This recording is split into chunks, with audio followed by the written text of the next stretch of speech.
With the NFL Combine here, it's time to start talking about some of these players. So what defensive players will I be watching this week?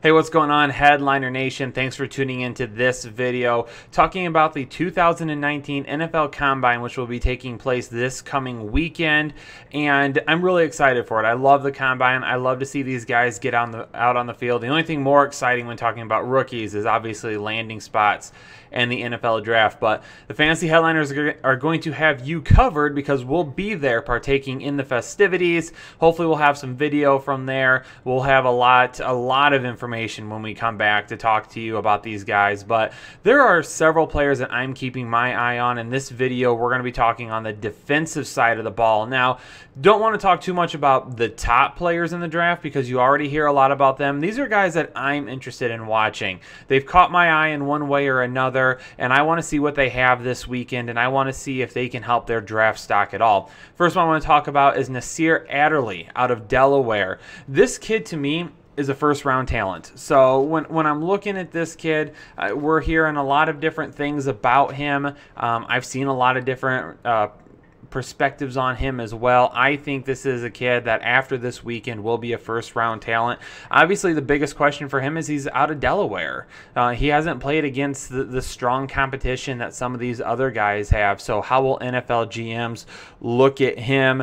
How is he going to adjust to the speed of an NFL game? Now, coming from a Division II school instead of like a Division I, playing against top-tier NFL talent every single weekend, it might be a little bit different for him, so it might take some time to adjust. But the good news for him, he has great intangibles. He always knows where to be on the field. He's a guy that is just extremely smart when it comes to his position, when it comes to the game of football. He's also extremely physical. He will hit hard, so if you run into him, he's going to knock you down. So two really good traits. The biggest thing, though, is just coming from Delaware, how is he going to adjust to the NFL game? I think he'll be fine. He's a first-round talent for me.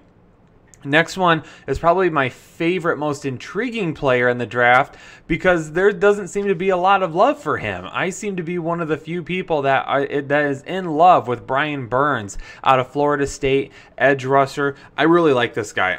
I do. I think that he gets a knock for not being big enough, thick enough. He's not, I mean, he's got the length. He's got a lot of other things, but a lot of people are just saying he isn't big enough to be a consistent edge rusher. That's all right. I'm fine. He's not being mentioned enough with the top edge rushers in this draft. I think he will be after this weekend. Like I said, some are down on him due to his size, but he has great length that makes up for that. He doesn't have any issues getting into the backfield. 38.5 total tackles for loss, 23 sacks over his career. He can also help in all facets of the game, something else I don't think people really bring into the equation when you're talking about his lack of size.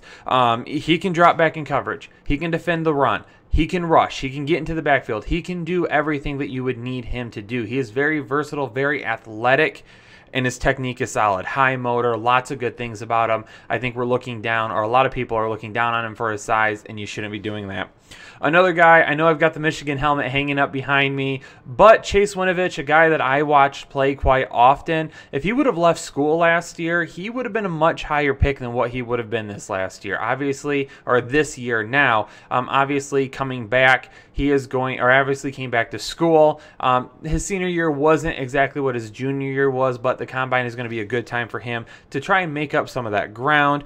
The stock has slid just slightly, not a whole lot, but just slightly. There's some people that thought he may have been an into the first or second round type player last year. A lot of people are saying possibly third round this year. He needs the Combine to show off his athleticism, though. We know that he has the high motor. We know that he has the intelligence. We know that he plays smart. We know those things. We know how competitive he is, but he doesn't have some of the athleticism that some of these other edge rushers do, and because this draft is filled with NFL talent on defense, there is a possibility he's going to get pushed back some, but we'll see. We'll see how he shows off here at the Combine.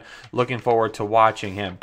Next one that we're going to run on to here, Dakota Allen out of Texas Tech. Now, if this name sounds familiar to you, you may have watched the Last Chance U series on Netflix, because Dakota Allen was an East Mississippi State community college player when that show was in there recording. Now, Dakota Allen has a unique backstory. Went to Texas Tech, had an excellent freshman year, but got thrown off the team, got caught up in an issue, some theft charges, some gun possession charges, things like that. They ended up being thrown out, but he needed to go to East Mississippi to basically get himself back into the mind of these NFL or these college teams. He needed to work his way back. He went there, played extremely well, showed that his character and everything was good, that he had basically moved on from this mistake, and it was something he had learned from. Texas Tech welcomed him back, and it was a good thing they did, because he has been a very special player for them.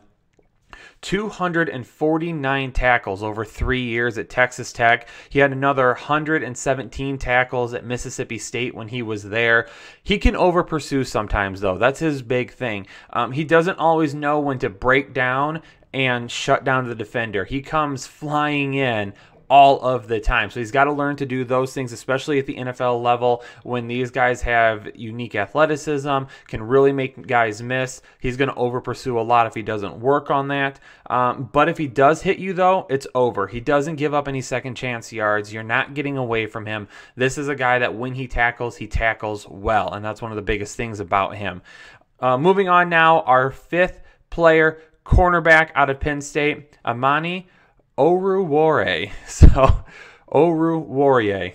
I apologize. That's going to be a tough one to say on game day for NFL announcers. Overstreet out of Penn State. He's a guy that I like. We've got Greedy Williams, right? We got Brian Murphy. We got these two guys that are at the top of the cornerback chain, guys that are going to be first-round picks more than likely, and everybody is talking about them. But Overstreet really has a chance to make up some of that ground this weekend here in the Combine and show off some of his terrific athleticism. He is a ball hawk. He has the size, the length, he has the hands. He can get towards any ball that comes his way. If it comes his way, he's going to intercept it or knock it down.